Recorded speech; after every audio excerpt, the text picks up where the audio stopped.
What would you do if your children, just 13 years old, were stopped at an airport, not for what they carried, but for how they looked? In a world ruled by algorithms and surveillance, too, black boys tried to board a flight to see their mother, but instead, they triggered a system designed to flag them, not protect them.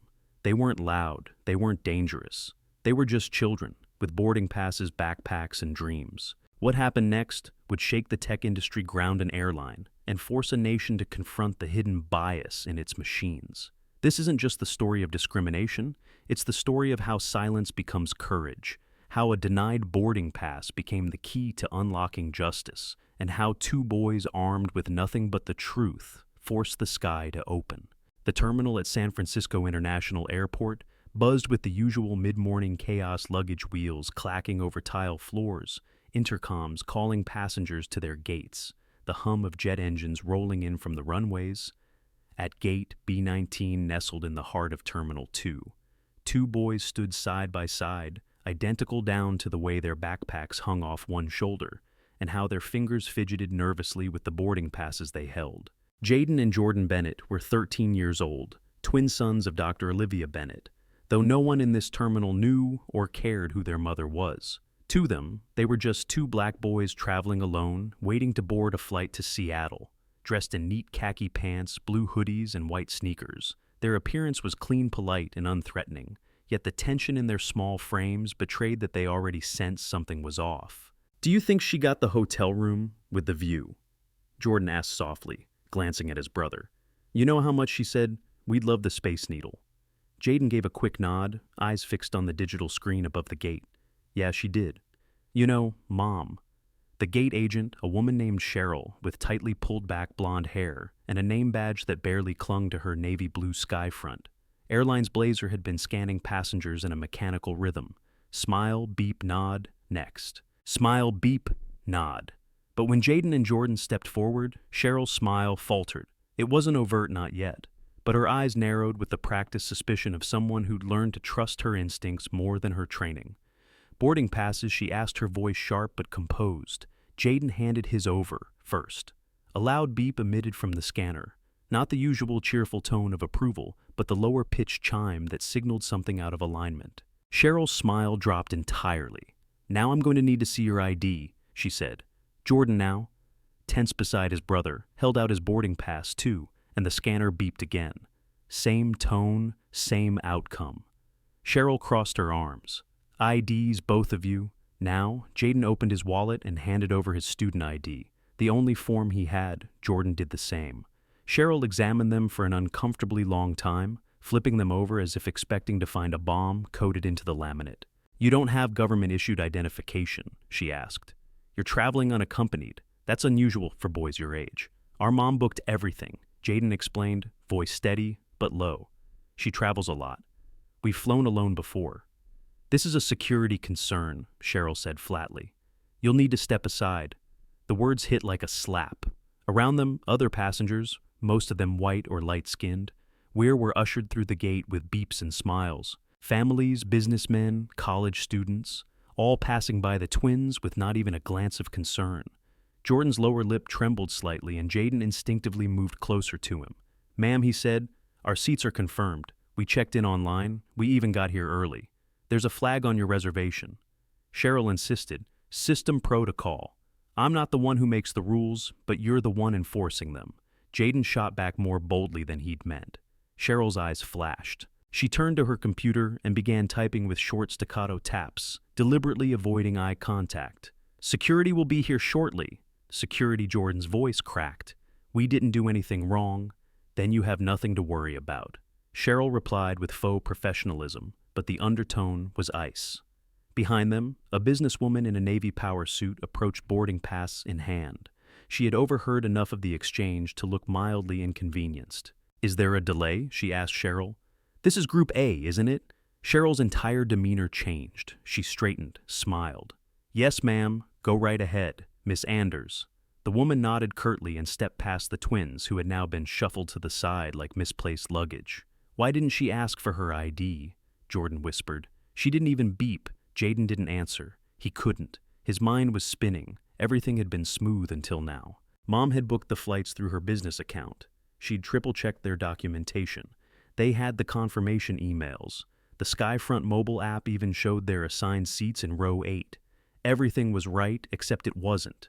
Because something, whether it was their age, their skin, or the suspicion that follows boys like them through every metal detector and security checkpoint in the country, had decided they didn't belong.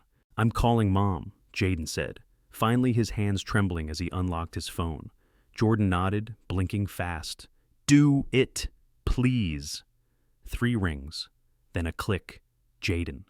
"Is everything okay?" The voice of Dr. Olivia Bennett was calm, melodic, yet carried a weight that made grown men straighten their spines. Jayden exhaled. "They're not letting us board. They said something's wrong with the system. But everyone else is getting on. They made us stand to the side." There was a pause, a sharp inhale. And then, "Put me on speaker. Walk back to the gate I want. Whoever's in charge." Cheryl looked up as Jayden approached again. "I said, wait, my mom wants to speak to your supervisor." Jayden said clearly, thrusting the phone forward. "Now?" Cheryl blinked. "Who is your mother?" "Exactly," Jordan piped up, barely able to contain the tremor in his voice. "Her name is Dr. Olivia Bennett. She's the CEO of Nexora Technologies." Cheryl visibly paled. Around them, a few passengers turned to look. The name wasn't unfamiliar.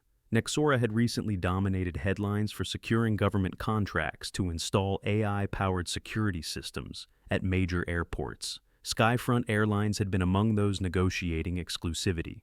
Cheryl swallowed hard. "Please wait here," she said. Her tone now forced. She gestured frantically to a younger agent nearby.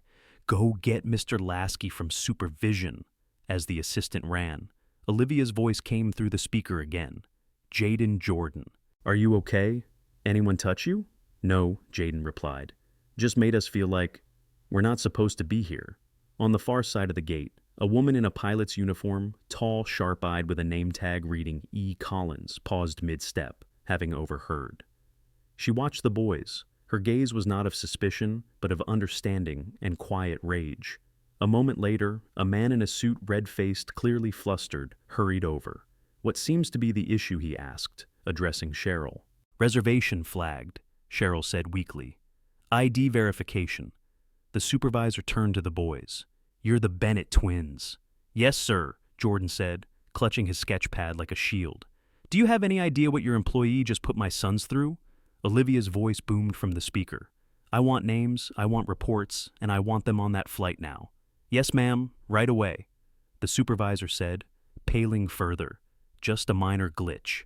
"A glitch that only applies to black children," Olivia snapped. "Because I've got a team of engineers and civil rights attorneys who'll be very interested in that." Cheryl stood frozen. Her lips moved, but no words came out. "We apologize for the inconvenience," the supervisor stammered. "Boys, please board now." Right away. The gate doors reopened. The agent at the scanner waved them through like royalty.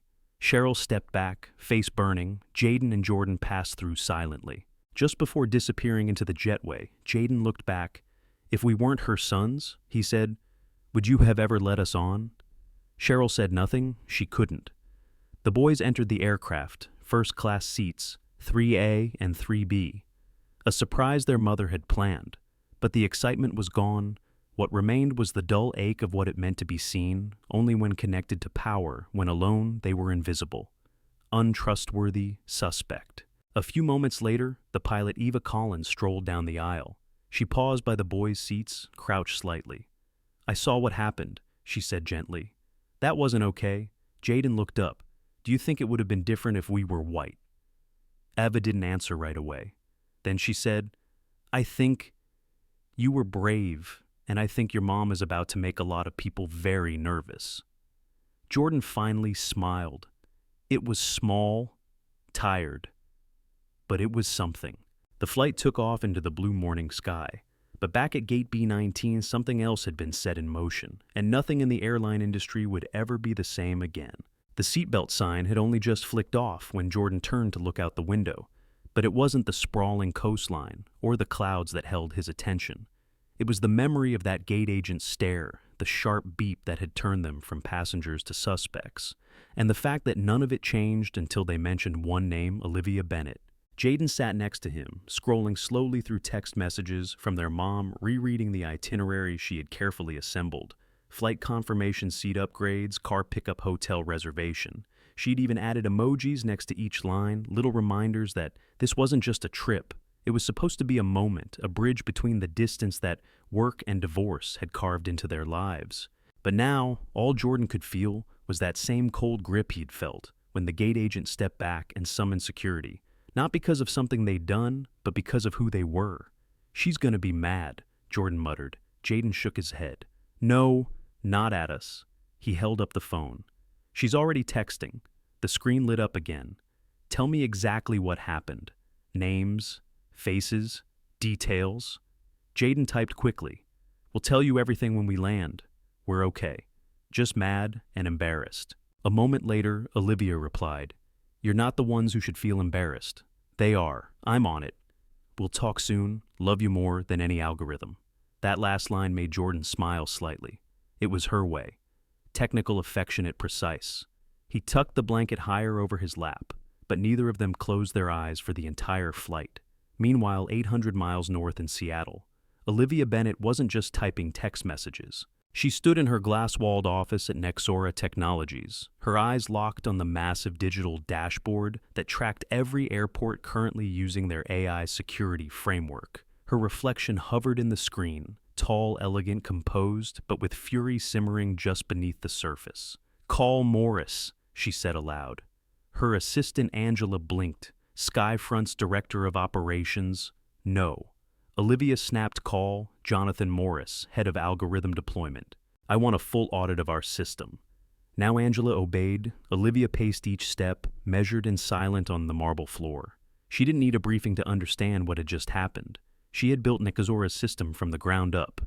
Every line of code, every data point, every line of logic intended to streamline security without replicating the biases that plagued human checkpoints. But what she'd seen today, the way her children were treated, meant something had gone wrong.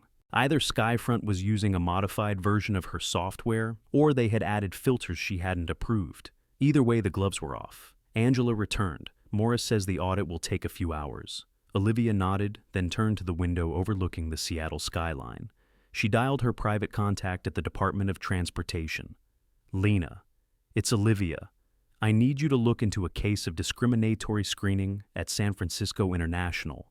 No, not theoretical, real. My sons were detained at the gate, despite valid boarding passes. I believe Skyfront's implementation of Nexora's system is either flawed or altered. I want access logs, and I want them subpoenaed if necessary.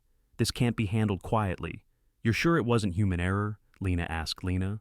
Olivia said, her voice dropping to ice. "My boys were the only ones flagged in a group of 60 passengers. The algorithm didn't beep for the white woman in front of them. The same scanner did not request ID from anyone else under the age of 18. They were stopped because the system was either trained to see their skin as suspicious or someone coded it that way." A pause. "Understood," Lena said. "I'll mobilize the Tech Oversight Committee and contact the airport. Make sure you contact Skyfront's legal team, too. Tell them the mother of those boys is not just a CEO. She's the creator of the very system they just misused." Olivia hung up, her chest heaving now, with slow, contained breaths. She didn't often lose composure, not in meetings, not in crisis, not even during the divorce. But this was different. This was personal. She remembered the first time she taught Jayden and Jordan how to go through security. Stand still. Answer politely. Remove shoes. No sudden movements. She'd said it like it was a game, but really, it was armor. She had hoped that by arming them with manners and documents and patience, they'd be spared what she'd once endured. Clearly, she had been wrong. Her phone buzzed again. Angela leaned in. "There's a message from a pilot. Eva Collins says she was at gate B19 and saw what happened." Olivia's brow lifted. "Put her through." A moment later, a soft yet assertive voice came through the line. "Dr. Bennett, my name is Eva Collins. I'm a junior first officer with Skyfront. I was assigned to the standby roster today and happened to witness what happened with your sons." "Go on," Olivia said, eyes narrowing. "They were the only minors asked for ID. Everyone else was passed through without question. I've seen it before. The system flags them and staff treat it like gospel. No overrides, no second thoughts." "Why are you telling me this?" Olivia asked. Because it keeps happening, Ava replied. And because I kept records. I have documentation, internal memos, training sessions, incident logs, all pointing to a pattern of over-flagging black and brown passengers under the age of 18. Silence stretched between them. Then Olivia said, "Are you aware that whistleblowing could cost you your job?" "Yes," Eva replied simply. "But I grew up watching my mother get pulled aside in every airport we passed through. If your sons were mine, I'd want someone to speak up." Olivia closed her eyes. When she opened them, her voice was steady. "Send me everything. My secure email is encrypted. Use the subject line, red flag." Understood. Olivia ended the call, then she turned to Angela. "We go public, start drafting a statement. I want the world to see what happens when data is allowed to decide who belongs where." Angela hesitated. "You're sure, Angela?" Olivia said. "I built this system to protect the vulnerable, not profile them. And if the industry needs to burn before it changes, so be it." That afternoon, while Jayden and Jordan landed safely at SeaTac and were ushered into a sleek black town car sent by their mother, Skyfront's executive team was already spiraling. Reports of an incident had reached upper management. They didn't yet know who the boys were. They didn't yet know that by morning, Olivia Bennett's tweet would go viral. They didn't yet realize that the system they trusted more than human judgment had just declared war on the wrong family, but they would very, very soon. And by then, it would be too late. Before her name commanded boardrooms and algorithms bowed to her signature, Dr. Olivia Bennett was just a girl in Southside Chicago, clutching a library card like it was a passport out of chaos. Eyes always 10 steps ahead of where life tried to keep her. She wasn't born into tech. She carved her way into it. Late nights coding on borrowed computers in college basements, scholarships paid by silence internships, earned by being twice as fast and 3 times as perfect as her peers. By the time she was 30, she had already sold her first software patent. By 35, she founded Nexora Technologies, an artificial intelligence firm built on one radical principle. If created intentionally, technology could undo bias instead of automate it. But success doesn't save you from loneliness, and building an empire doesn't teach you how to build a marriage. Olivia met Daniel Bennett at a venture capital summit in Palo Alto. He was tall, charismatic, and just arrogant enough to be charming in small doses. At the time, she thought his confidence could complement her discipline, that his ease in rooms full of billionaires might make her own armor unnecessary. For a while, it worked. He left his family's wine business in Napa and followed her back to the Bay, excited by her vision. Supportive when the funding rounds got cutthroat. He took her to jazz clubs when she forgot how to smile, cooked for her, on nights she didn't notice she'd skipped meals, when she got pregnant with twins no less. He wept in the hospital hallway, like a man who just touched the future. For a few years, they made it work. The house in No Valley, the Sunday hikes. The bedtime rituals where Olivia, exhausted from meetings, still found time to read science books to 2 curly-haired boys who asked questions like, "Do machines dream?" But as Nexora grew, Daniel faded. He didn't resent her success, at least not out loud, but he missed the woman who used to dance barefoot in the kitchen, the one who once promised she'd take a week off and never did. He began to call her Dr. Bennett with a smirk. He started staying longer in Napa. The arguments were never loud, just endless cold wars over school choices, passive comments about Olivia's robotic parenting silences that stretched across weeks of co-parenting like barbed wire. The final rupture came not with betrayal, but with a moment so small it almost didn't seem real. Jordan had asked Olivia to attend his school play. She said she would, but then a data ethics panel at MIT called, and she chose the panel. Daniel didn't say anything. That night, he simply emailed his lawyer the next morning. The divorce was mutual, private, and almost surgical. The boys stayed in San Francisco with their father during the school year. Olivia took summers and breaks. She'd built a suite in Seattle just for them, 2 rooms painted in calming forest colors, a 3D printer for Jayden's endless projects, a digital sketch wall for Jordan's art, stocked with everything she thought could fill the gap her absence left. But love doesn't live in spaces. It lives in presence, and the boys were growing old enough to know when she wasn't there. She knew Jayden sometimes turned off his camera during video calls because his eyes were red. She saw how Jordan, once so effusive, had grown quiet, how he wrote long stories but never showed her. Olivia thought of all this now as the town car glided toward the suite she'd prepared for them in downtown Seattle. She had planned everything: a welcome dinner, a surprise visit to the Space Needle, even a behind-the-scenes tour of Nexora's new headquarters. It was supposed to be their weekend, a time to rebuild trust, a chance to remind them that their mother wasn't just a headline or a voice on the phone, but someone who remembered how Jayden liked his pancakes cut into squares, how Jordan needed an hour to fall asleep unless someone hummed softly from the next room. But now their weekend began with suspicion, humiliation, and forced apologies by strangers who only corrected themselves when reminded who their mother was. Olivia clenched her hands as the car pulled into the underground garage. She had fought so hard for these boys to never feel what she once felt, that they were threats before they were children, that they had to prove innocence just to be treated normally. And yet, despite all her power, it had still found them, in that terminal, at gate B19. Because in America, it didn't matter how many billions your mother earned, if your skin was the wrong shade and your name wasn't recognizable yet. The elevator opened directly into the penthouse suite. She entered first, turned on the warm lights, set the thermostat to their favorite 71 degrees. A fruit platter waited on the counter, and next to it, her surprise, a small silver box containing custom smartwatch prototypes. Nexora hadn't released yet, each engraved with their names, and a tiny line of code representing their birth dates in binary.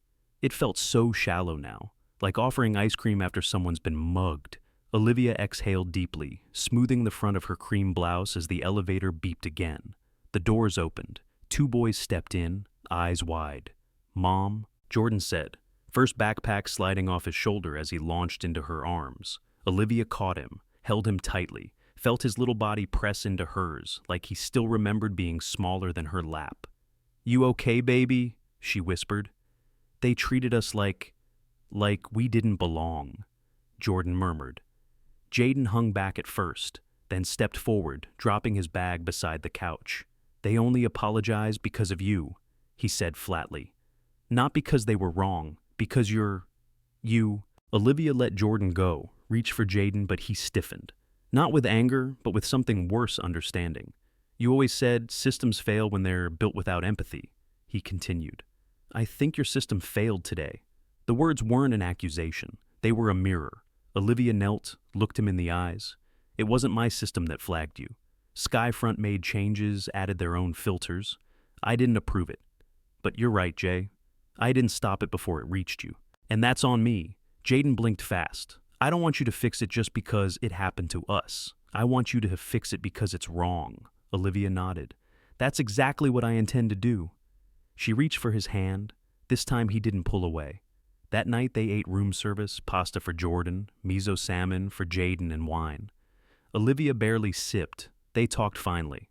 Not about school or tech or courts, but about belonging, about what it meant to be seen, about the cost of silence. And when they slept, Olivia didn't go to her own room. She stayed in the armchair between their beds, watching them breathe, watching their bodies finally relax.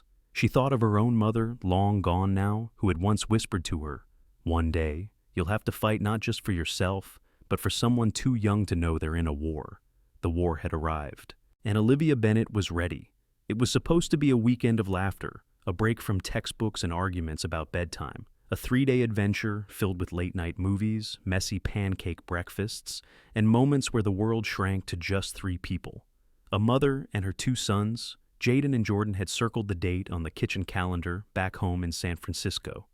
Weeks ago, each day crossed out with a different colored marker as the countdown grew shorter. Jordan had packed his sketchbook and newest set of graphite pencils, whispering that maybe this time he'd draw a portrait of Mom. When she wasn't looking, Jayden had charged his laptop with the plan to show her the AI prototype he'd been building for science fair, a rudimentary model of a drone that could track weather patterns over rooftops. They'd both talked in whispers after lights out, imagining what room they'd get in the Seattle hotel suite, whether she'd bake the brownies from that recipe she'd promised, if she'd really have time to go with them to the museum she'd bookmarked for months. It wasn't about the location. It was never about the events or the gifts. It was about her, about having their mother's eyes on them, and only them, about being more than just avatars in a video call or names on her assistant's itinerary. Jordan had even bought a small enamel pin, shaped like a neuron, to give her thinking she'd clip it to her lab coat and think of him when she stood in front of her whiteboards full of code and theory. Jayden had memorized a joke, one of those nerdy puns Olivia loved to deliver just right at dinner. Everything had been carefully folded into their backpacks, gifts, intentions, questions packed like offerings, all for the reunion they had longed for. But at Gate B19, none of that mattered. The hope didn't protect them, the effort didn't shield them. Their plans unraveled the moment the gate agent looked at them and saw not two excited children, but two potential threats. And in that instant, the world split open, revealing a truth. They had tried so hard not to believe that being young and kind and prepared wasn't always enough, that some people didn't see their smiles, only their skin, that in places built for travel and movement and future, there were still checkpoints built to say, "You don't belong." When they sat in those stiff vinyl chairs, watched white families pass them, like ghosts heard the whispers around them. Maybe they were flying on someone else's ticket. It's probably for their own safety. Security's just doing their job. Something inside them cracked. It wasn't loud. It didn't shatter. But it was a fracture that no apology from a red-faced supervisor or an insincere "you're all set" could mend. On the flight, Jordan pressed his sketchbook against the tray table, but his hand wouldn't move. The lines refused to come. Everything he'd imagined drawing the Seattle skyline, the soft light in their hotel room, the way Mom's curls always fell across her cheek. When she laughed, now felt distant, blurry. The pencil hovered, then dropped. Jayden stared blankly at the screen of his laptop, the code blinking in rhythm with the seatbelt light. He'd written thousands of lines for the drone program, memorized its logic, rehearsed how he'd present it to Olivia. But now, all he could think about was how the gate agent had ignored every piece of that effort, every credential, every fact, because she saw him first as a question mark, not a son, not a student, a risk. "They didn't even ask our names," Jayden said suddenly, voice soft and hollow. "Just ID." Jordan didn't reply. He stared out the window as if the clouds might offer comfort. If Mom hadn't answered, Jayden trailed off. They both knew the answer. If their mother hadn't been Olivia Bennett, the Olivia Bennett, they would have missed that flight. Maybe worse. Maybe security would have pulled them into a back room, called their father, asked condescending questions like, "Are they always this defensive?" Maybe it would have become another headline, another apology, another trauma loop. But this time, the difference was power. It wasn't right. It wasn't justice. It was privilege, unearned, borrowed, temporary. And they both knew it. When the plane touched down, the pilot's voice announced their arrival with all the usual politeness, but it landed with irony in the boys' hearts. "We hope your flight was comfortable and that you enjoyed your time with Skyfront Airlines." Comfortable, enjoyed. They'd spent the first half of the flight looking over their shoulders, waiting for someone to come pull them from their seats. The comfort came only after the fear exhausted itself. As they walked off the plane, Jordan gripped his backpack tighter. He didn't look around, didn't meet eyes. He just walked small shoulders, stiff with something he didn't have words for yet. Jayden stayed close. He didn't know what he would do if someone challenged them again, but he knew one thing. He wouldn't let his brother feel alone in that kind of silence again. And then they saw her. Olivia stood just beyond the gate, arms folded, jaw set. But when her eyes landed on them, they softened only for a heartbeat. But it was enough to remind them why they had come. Enough to melt the corners of Jordan's resolve. He ran first, all caution, gone, dropping his bag, mid-sprint. Olivia knelt and caught him in a hug that was tighter than her best security encryption. Jayden followed slower, more careful. But he allowed himself to be pulled into her arm, resting his forehead against her shoulder as her hand brushed through his hair like a lullaby. "I'm so sorry," she whispered. "That's not how the world's supposed to treat you." Jordan said nothing. He just pressed his face into her coat and breathed in the scent of vanilla and ozone, her scent like it might patch the holes. Jayden finally looked up. "They only let us go when they knew who you were." Olivia nodded, her voice steady. "Then it's time the world knows who you are and that you matter with or without me." It was a promise, not just to fight, but to repair, to heal, to build a system that wouldn't need her name to function with dignity. To build a world where two black boys with dreams didn't have to hold their breath just to fly. And in that moment, as she held both her sons close beneath the fluorescent lights of the terminal, Olivia Bennett vowed that this weekend would not just be a reunion, it would be a reckoning. She wasn't supposed to be working that day. First Officer Eva Collins had traded shifts 3 days earlier to attend her goddaughter's school play. But when the senior pilot called in sick that morning, dispatch rerouted her to standby, placing her at San Francisco International with a clipboard, a uniform freshly steamed, and nothing but time. She didn't mind. She liked airports, not the chaos of delayed flights or the irritated murmurs in TSA lines, but the rhythm of motion, the sea of humanity constantly in flux, faces rushing past like ripples of different worlds. At 30, Eva had already logged enough hours to command short-haul flights. Solo but company policy kept her under a training program for first officers, which meant lots of shadowing, lots of smiling, and far too much silence when she wanted to speak. That morning, as she stood near Gate B-19 sipping lukewarm coffee, she wasn't expecting anything out of the ordinary until she saw them, two boys, young, black alone, neatly dressed, matching carry-ons. They were early enough to be excited, eager, innocent. The way they stood close but confident reminded Eva of her own younger brothers when they used to fly to visit their grandparents in Denver. She smiled slightly, watching one of them. Jordan, she'd later learn, clutched a sketchbook to his chest like it was a passport. She almost looked away. Almost, but then she heard the beep, the wrong kind of beep, and she saw the gate agent's body language shift. Her smile evaporated, her shoulders stiffened. The way she leaned over her screen wasn't out of protocol, it was personal. Eva straightened, watching the scene unfold. She'd seen it before too many times to count. Brown passengers flagged for additional screening. No explanations, no real issues.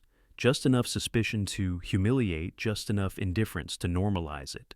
She watched as the boys were asked for ID, unusual for minors flying domestically, especially with tickets clearly marked as unaccompanied youth. She watched as the white businesswoman behind them was waved through without a glance, and she watched as the younger boy's hand trembled slightly when he reached for his phone. He shouldn't have to call anyone, Eva thought bitterly. He should be boarding a plane, laughing about snacks, asking if there'll be turbulence. But instead, he was being made to feel like an error in a system he hadn't even built. When the name Dr. Olivia Bennett left the boy's mouth, Eva's eyebrows raised. Everyone in aviation had heard of Bennett, founder of Nexora, architect of the AI security platform rolling out in airports nationwide, the woman reshaping how technology and ethics coexisted. Some whispered about her being too aggressive. Others hailed her as the conscience of Silicon Valley. Eva didn't care about the rumors. All she saw now was a mother who had spent her life trying to make the skies safer, only to have her own sons treated like contraband. The gate agent began to fumble. Supervisors scrambled. The boys were suddenly re-verified, re-cleared, re-humanized. But it was too late. Damage-like. That didn't leave bruises, it left memories. After the boys passed through, Eva stayed back lingering near the podium, pretending to scan a checklist. She watched Cheryl, the gate agent, compose herself with the kind of detachment only years of rehearsed power could produce. But Cheryl didn't notice the clipboard in Eva's hand, or the small recorder in her jacket. Eva hadn't planned to get involved. She never did. But something in the older boy's face, Jayden's, had changed when he looked back. Not just anger, awareness, the kind that sticks, the kind that shapes future decisions, the kind she'd seen in the mirror when at 13 a store clerk had followed her around, asking if she needed help 3 times in 10 minutes. Eva walked toward the jetway. She was assigned to observe Flight 627, but asked the crew lead if she could sit near the front cabin. From there, she saw the boys again, seated in premium quiet, now backpacks tucked under their seats, not speaking. The younger one had his eyes closed, but his fingers were still twitching against the fabric of the seat. The older one stared straight ahead, blinking often, but not crying. When Eva passed, she slowed. "Everything okay?" "Here," she asked softly. The older boy nodded without looking up. "We're fine." She didn't believe him, but she didn't press. "If you need anything, my name is Eva." Then she walked on, wondering how many times a child had been trained to say, "I'm fine," before they even understood what wasn't. After takeoff, Eva opened her tablet and began pulling up documents she'd quietly collected over the past 6 months. Training slides, alert logs, flagging algorithm memos, all pointing to something she hadn't had the courage to say aloud. The system wasn't neutral. It never had been. Too many reports, too many inconsistencies. Too many silent glances between staff when certain passengers triggered the scanner's beeps that weren't random, but engineered with data sets that reflected all the worst biases of the world they were supposed to fix. She'd documented it all, and until now she hadn't known what to do with it. But now she had a name. A face, 2 of them, Jordan and Jayden Bennett. Sons of a woman with the reach to do something. If someone had the courage to tell the truth. Ava closed the tablet, heart thudding. She wasn't a revolutionary. She was a pilot. But some flights don't follow the flight plan. Some journeys change mid-air. And some moments, if you're brave enough to see them, become the turning points you've been quietly waiting for. She looked back down the aisle at the two boys. They were no longer just passengers. They were a reason. The moment Dr. Olivia Bennett stepped into Terminal 2 of San Francisco International Airport, the air shifted subtly but unmistakably, like the atmosphere tightening before a thunderstorm that no one could quite explain. She wasn't escorted by a security detail, didn't arrive in a flashy convoy, and carried nothing but a leather satchel and her phone clenched tightly in her hand. But the way people instinctively turn their heads, then turn them again, trying to place the silhouette moving through the crowd, with razor-straight posture and unreadable calm, was proof enough that power didn't have to announce itself. It could simply arrive. Olivia moved past the baggage claim, like a whisper turned into wind, her eyes scanning flight monitors not for information, but to reaffirm what she already knew.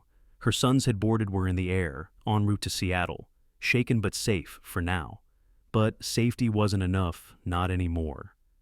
At gate B19, the scene had already begun to dissolve, the adrenaline of confrontation replaced by the awkward busyness of people pretending nothing had happened. Cheryl, the gate agent, had returned to her routine, her cheeks still faintly flushed. The lines around her mouth tightened from holding back the full weight of the embarrassment she couldn't quite name. Mr. Lasky, the floor supervisor, paced behind the podium, whispering urgently into a headset. And no one, not a soul, was expecting the mother to come back. Especially not this mother. Olivia didn't stop when she reached the gate. She walked directly to the skyfront desk, leaned forward with the stillness of a chess master, placing the first piece, and said, "I'm Dr. Olivia Bennett. Where is your manager?" Cheryl blinked once, then again, her mouth opened but no sound emerged. Now, Olivia said softly, but it landed like a gavel. "I'd like the manager, not the person on break, not the assistant lead, the person who makes the decisions you all hide behind." Lasky scrambled forward. "Ma'am, Dr. Bennett, we deeply regret." Olivia turned to face him, and Lasky faltered, suddenly unsure where to place his hands. Regret, she echoed the word clean and cold. Do you regret that two black boys were the only ones flagged by your system? Or do you regret that their mother happened to be someone you can't afford to offend? "It was a system protocol," Cheryl blurted. "Their IDs didn't. They're 13. Olivia cut in, finally looking at her. "Do you demand IDs from all unaccompanied minors, or just the ones whose skin color triggers your implicit bias and the flawed algorithms you worship without question?" "The system flagged them," Lasky repeated as if it could serve as an exorcism. "We followed protocol." "Whose protocol?" Olivia asked, stepping closer to Sins. "Nexora's software doesn't flag minors without government ID. I know I built it. But Skyfront altered the back end, didn't you? Inserted secondary filters tied to biometric anomalies. Ones that just so happen to be triggered more often by black and brown passengers. Do you know what that means? Mr. Lasky?" He swallowed. "It means your version of security is the threat. People were watching now. Travelers nearby, custodians, even other gate agents. Some pretended to check their phones. Others stopped altogether. No one intervened. No one moved. It was as if the floor itself had frozen, waiting for permission to resume. Olivia reached into her bag and pulled out a flash drive silver, and unmarked, she placed it on the podium in front of Lasky. "On this drive are internal documents from a whistleblower in your own airline, Eva Collins, first officer. She witnessed everything. She documented how frequently the system flags passengers of color. She reported it. You ignored it." Cheryl's hand trembled as she tried to process the name. "You will deliver this to your legal team, your compliance division, and your CEO. Today.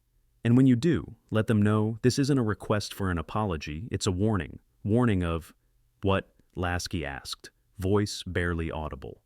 "Of what happens," Olivia said, her tone still impossibly calm, "when the woman who built your security system turns it off." Gasps weren't audible, but the silence around them thickened. And then, almost on cue, Olivia's phone vibrated. She glanced down. It was a live feed from Nexora HQ. Her engineers had just pulled Skyfront's access from the central facial recognition server. That meant starting in 30 minutes, their boarding systems would be useless. Every flight delayed, every security checkpoint paralyzed, and it would all lead back to this gate. B-19. Olivia leaned in one last time. You embarrassed my sons, you criminalized their presence, you tried to justify it with code you didn't even understand. Now the system is off, and you'll explain why to every passenger in this terminal who misses their flight. Then she turned, walked away. No yelling, no threats. Just a woman leaving behind the ashes of a machine she once believed could be neutral. She didn't stop as people moved aside, didn't break stride as airport security whispered into radios, didn't even glance back when someone, probably Cheryl, finally collapsed into a chair, breath shallow. Olivia walked to the exit, called her driver, and as the car pulled up, she slid inside, dialed her executive assistant, and said, "Only prepare the press release. The war just started." Inside the war room of Nexora, technology's an expansive glass-paneled floor with a 270-degree view of the Seattle skyline. Everything was quiet except for the constant tap of keystrokes and the low hum of data servers syncing in real time. But at the center of that quiet standing, like the eye of a storm, was Dr. Olivia Bennett. She wasn't in a boardroom. She wasn't delivering a keynote.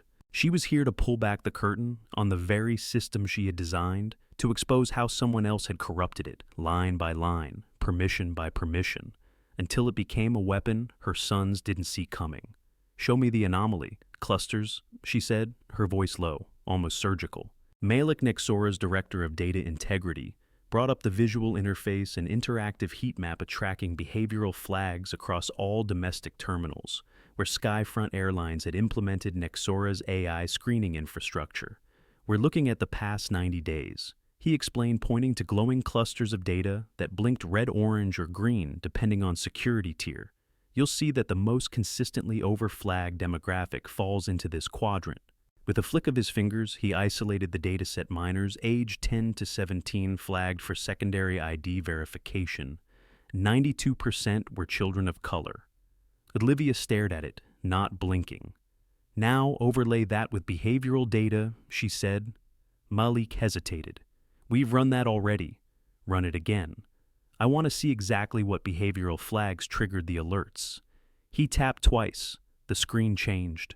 Most of the flags didn't stem from anything dramatic, not suspicious movements or erratic speech patterns, but from micromarkers standing too close to each other, scanning their surroundings more than 3 times in 30 seconds, hesitating near security kiosks. Olivia read the lines of logic as they populated the screen strings of if-then code that on the surface sounded harmless. If passenger hesitates near gate scanning area, then increase verification probability by 0.25. If age, 18 and no guardian present, then require manual ID match. But then came the line that stopped her breath. If skin tone value exceeds RGB threshold, 3, 5, and behavioral flags. 1. Then initiate security alert. They use tone clustering, Olivia whispered. Malik looked up. They reactivated the deprecated skin tone classifier. That module was supposed to be permanently removed before beta launch. "They didn't just keep it," Olivia said coldly.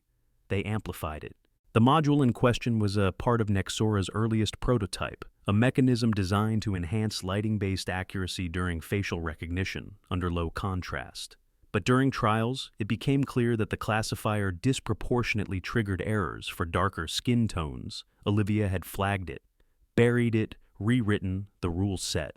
But Skyfront had somehow accessed the legacy module and turned it into a tool of precision profiling. She leaned forward, resting her hands on the edge of the console. This was deliberate. No accidental flag, no system glitch. They modified the protocol to be biased by design. Malik's hands were shaking now, and they deployed it under your name. Olivia stood straight. The weight of it, her son's humiliation, the anger in Jayden's voice, Jordan's refusal to draw after the flight, the cold dread she had felt walking through that terminal, all of it crystallized into focus. Pull every gate log from the past 60 days, she commanded. Isolate the code signature from Skyfront's back-end implementation. I want to see what else they changed. That'll take time, then cancel every other priority until it's done. I want a technical report on my desk and a plain language brief ready for federal regulators by tomorrow morning. Her phone buzzed again. Gloria, her executive assistant, had just forwarded an urgent message. Multiple civil rights organizations were reaching out to partner on a class action lawsuit. The Department of Transportation had also issued a formal inquiry. Journalists were requesting statements. But Olivia wasn't done collecting her evidence. Because in a world that trusted images over truth, she knew the only thing more undeniable than a photo was a data set that proved the camera had lied. "Bring up the comparison engine," she said. "Let's run this same logic against passengers flagged for override those who were let through, despite alert triggers." Malik hesitated. Override data is protected. Pilot discretion, manual agent commands. "It'll be messy." "Good," Olivia said.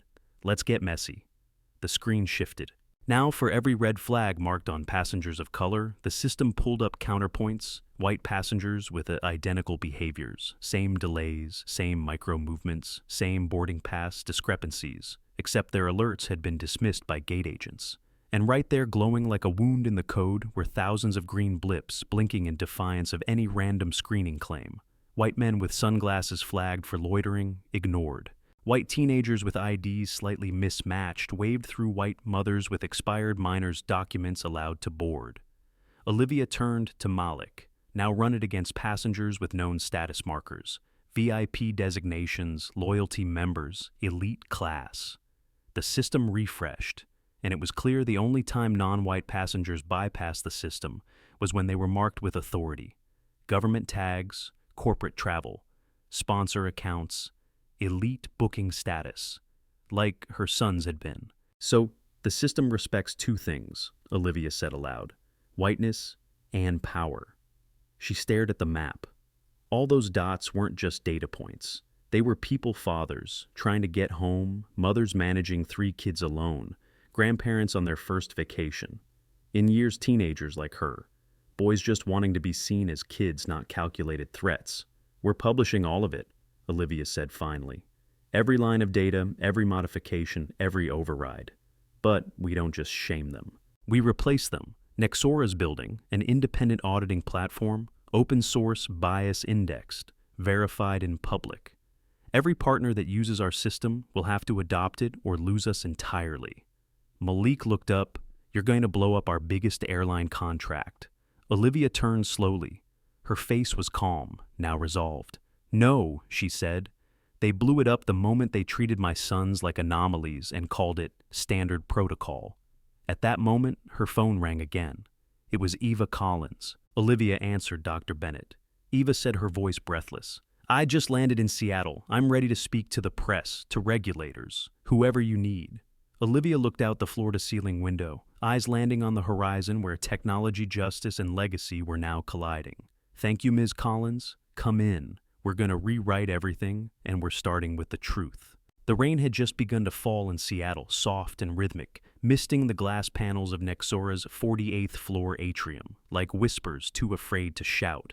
Inside, Olivia Bennett stood alone by the window, her back straight, arms folded, watching the sky blur the city's silhouette. Behind her, the floor was silent, but brimming with tension. Assistants paused. Mid-keystroke engineers whispered updates in code, and her legal team sat in an adjacent room, like surgeons preparing for a high-risk operation. But none of them knew what was about to walk through that elevator door. Eva Collins had arrived. The elevator pinged softly and slid open. Out stepped the young pilot, sky-blue blazer, neatly pressed hair tied back, flight bag in one hand, and a sealed manila envelope clutched tightly in the other. She moved with that strange blend of nervousness and resolve, as if each step might change the course of her career and possibly the industry. Olivia turned as Eva approached, and in that instant there was no CEO and employee, no billionaire and whistleblower, only 2 women. One who had built the system, and one who had seen it fail. "Ms. Collins," Olivia said, voice steady, though her eyes scanned every micro-expression on Eva's face like a lie detector that had never needed electricity. "Thank you for coming." Eva nodded once. "Thank you for believing me." She reached into her flight bag, pulled out a second flash drive, and placed it beside the envelope. "These," she said, "are the training memos, gate-level override logs, and internal emails between operations managers.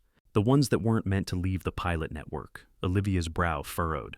How did you get them? Technically, Eva allowed herself the smallest smile. I didn't access the back-end diagnostic server during a flight delay last month.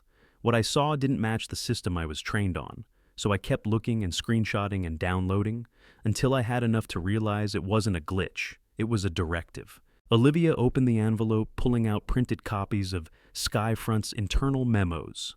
One caught her eye immediately.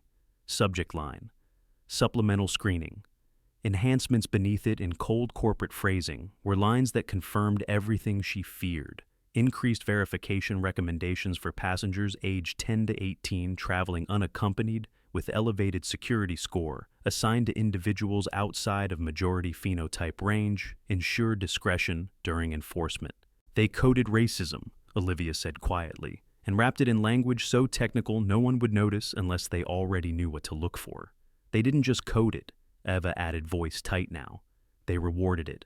Staff who hit screening quotas got better shifts, faster promotions. Cheryl, the gate agent who blocked your sons, she got Employee of the Month in March, not for service, for pattern detection, consistency.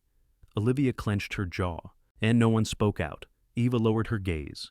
Some tried. A regional manager named Andre Lewis filed an ethics complaint in February. It disappeared. He was reassigned to a desk job in Tulsa. Olivia's hands moved with clinical precision. Now she inserted the flash drive into her terminal, uploaded the files to Nexora's internal review system, and began tagging them one by one, time-stamping, cross-referencing, layering each piece into the public report already being prepared for release. This, she said, is a structural indictment. They built a machine to discriminate and trained humans to obey it. I wanted to say something sooner, Eva said quietly, but I knew they'd bury me. I'm still under a probationary promotion window. One misstep and they wouldn't even fire me. They'd make sure I never flew again. Olivia looked up sharply. That won't happen. Not on my watch. I'm not here to be rescued, Eva said, meeting her eyes now with startling clarity. I'm here because I saw your sons. I saw how still they stood, like they'd done it before, like they knew the drill, and it broke something in me because they shouldn't know that drill. Not at 13, not ever. For a long moment, neither woman spoke.